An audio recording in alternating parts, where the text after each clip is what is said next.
ассалому алайкум акедомло. се савол дорад. якум, хоб бар шикам ҷоиз аст ё на? агар шумо мушкили ба рехтани мӯи сар доред, ришатонро ғафз кардан мехоҳед, сафедчаҳои пӯсти бадан доред, чандин намуд бемориҳои дигаре ки дар акс дида истодаед, ба ин бародарон муроҷиат кунед. дастсафка дар шаҳри Москва, Санкт-Петербург дар муҳлати 1 соат ва ба дигар шаҳрҳо 3 рӯз 4 рӯз ба Тоҷикистон ҳам мебарад. доруҳои ба шикам хоб кардан ҷоиз аст ё на нодуруст аст? якум ки инсон вақте агар ба шикам хоб мекунад, мо мардум одатмон ҳамин аст ки пеш аз хоб кардан ҳатмӣ хӯрок мехӯрем. ҳатто бар меъда ҳам хоби бар шикам залал дорад. шумо рафта табибора пурсед, ёра китобҳо мегӯянд, китоб ҳеҷ вақт ғалат гап намезанад, ба меъдатон ҳатто залал дорад. дуюм, бар ҳазм кардантонам залал дорад, ҳазмам намешавад дар ҳолате агар инсон бо шикам хоб кунад. савум, як ҳадисе дар суннани абу довуд дида будум ки шахсе ёдам рафт аз падараш ривоят мекард ки аз бобош ривоят мекард ки ман дар масҷид хоб будум ба шикам, ба ногоҳ касе ба пояш маро такон медод. дар сунани абу довуд мегзарад. ба ногоҳ чашма мекушоям, мебинам паёмбари худо ба пояш мара такон медод, мезад. гуфтам паёмбари худо чӣ шуд? гуфтанд ки бо шикам хоб накун ки ин тарз хоб кардана худо бад мебинад. яъне бо шикам хоб кардана худованд бад мебинад. мо ҳамеша хобмон бояд бо тарафи рост бошад, тариқи суннат, баррӯ ба сӯи қибла. баъзиёмон дар хоб тарафи қибла помона дароз мекунем, парво надорем, мегӯем хай чӣ гапе надорад, суннатай. барои мо суннат гуноҳ нест. гӯё ки суннат гуноҳ нест, ё гӯё мустаҳаб гуноҳ нест.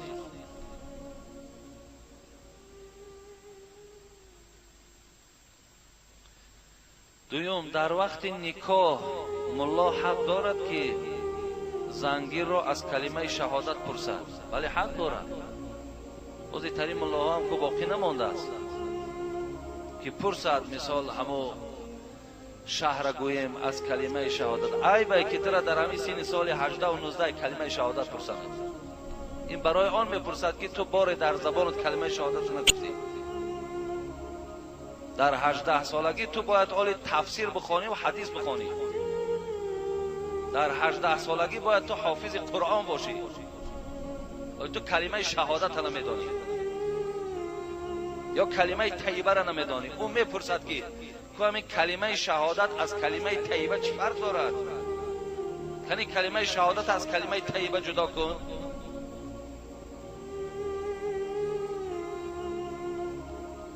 барои мулло ҳақ дорад ки ҳатто чӣ духтару чӣ бачаро пурсад намозотро мехонем ё на. агар муллои ба тақво бошад, онҷа дагад ки не намехонем, никоҳшона намебандад. пурсидан ҳатмӣ ва зарур аст. никоҳҳо ҳам бо тариқи шоҳидӣ бояд набошад. шоҳид равон кардани мо имрӯз имконияти гӯем имрӯз ба ҳамин мо бояд ки чанг назанем ба шоҳид. мо духтарҳоро аз як тараф, бачаро аз як тараф байнашон парда мекашем, дар байни эшон суҳбат мекунем. ҳадди ақал 15-20 дақиқа суҳбат мекунем. онҳоро ба зиндагиҳо, аз зиндагиҳо хабар медиҳем, аз арӯс ва аз шаҳр мепурсем, баъдан никоҳшона мебандем. барои ин бисёр хуб мешавад. офарин ҳамон домлое ки агар шуморо аз калимаи tayyiba ё шаҳодат пурсад. савум, мулло чӣ маъне дорад? мулло аслан маънои пурра медиҳад. پر از چی؟ پر از حکمت، پر از دانش، پر از آداب، پر از نصیحت، پر از اندیشه های خوب، پر از علم. اینا میگن ملا. خدا کند که ملاهای ما پر از حکمت باشند، پر از دانش باشند. خدا کند که به همون سله و کله و به همون ریش عمل داشته باشد. خدا کند. خدا کند که همون ریش و سله و جیلک برای فریب کردن مردم نباشد. خدا هم تا انصاف دهد. خدا کند که همون صورت ظاهری ملاها یا سیرت ملاها برای مردم چنان هوس را، چنان خواهش را پیدا کنند که در خصلت‌های خوب این ملا اونا تقلید کنند. خدا این خیل ملاها را در ما زیاد کنند. خدا که همون ملایی که نام ملاگی داشته باشه ولی در دل او سوز و در دل او برای پیشرفت دین خواهشات نباشد یا دلسوزی نداشته باشد، خدا نام هم ملا را گم کند.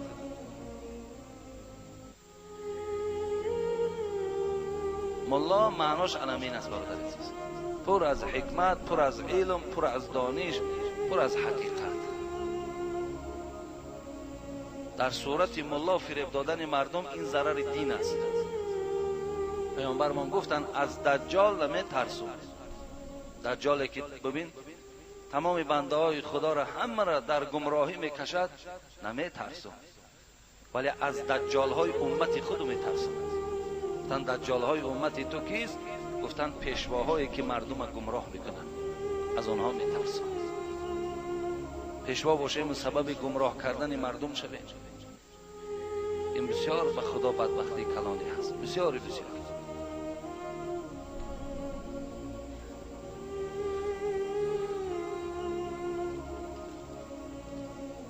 سلام داملای محترم، من همچون زن سوالی دارم به شما که با جوابش پاسخ دهید. در حالتی که دختری من نبود، من گمانبر از یک مرد داشتم، نامش فلان، نامش را نمیخوانم، زندار، صاحب یک فرزند، پسری فلانی گفتگی نامش هم نویسانده است، از شهر وحدت. پدر و پسر، از پدر و پسر پرسیدم دختری من همراه تو بود و قسم خورد که زنم 3 طلاق که من از دختری تو هیچ خبری ندارم و نمیدانم. بعدا معلوم شد که دختری من همراه وی بوده است. آیا این پاسخ، این سوال چی پاسخی دارد؟ اگر دختری شما همراه همین مرد باشد و این کس وقتی پرسیده می شود و وی گوید که زنم 3 طلاق همراه من نبود، زمانی که باشد البته زن 3 طلاق می شود، زن 3 طلاق می شود. هر کاری را که انسان به زن طلاق قسم خورد ولی در اصل کرد است و دروغ میگوید، همون طلاق عدد گرفتگیش واقع می شود. چندی را که شما اگر عدد بردید، برای این به زن طلاق قسم خوردن این جایز نیست دادر عزیز. قسم فقط والله بالله تالله است. وقتی شما قسم بر زن هم که خوردیم، بعدا هم گناهکار میشوین و هم زناتون با طلاق میشوند.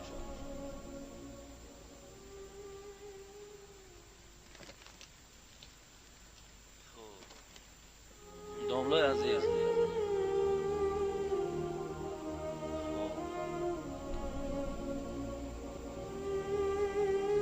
اینم هم سوالی که دختری من به فریب در نام خود غلطانید، ناماشون همونجا بالا نویسانده و با وی رسیده است. من از وی پرسیدم حقیقت را بر من جواب دهید. گو خانم حرام، زنم 3 طلاق که من این کار را در حق دختری تو نکردم، ولی بعدا معلوم شد که در اصل همین کار را در حق دختری من کرده است. این هم مثال همون است. این هم مثال همون است. مادرای عزیز، ببین چقدر این مکتوب آلی خانین دراز هم بسیار به یک زاره و تولای. آخی دختراتون هم ره گیرید، از دو طرف بیرون دا گرگه ها بسیارند، بیرون دا پیروای شیطان زیادند. شما میدانید که بیرون خطر دارد، شما میدانید که شب خطر دارد، شما میدانید که دختر به نظارت گذاشتن خطر دارد. برای چی علاج واقعه را پیش از وقوع انجام نمیدید؟ برای چی بالای دختراتون کم نظارت میکنید؟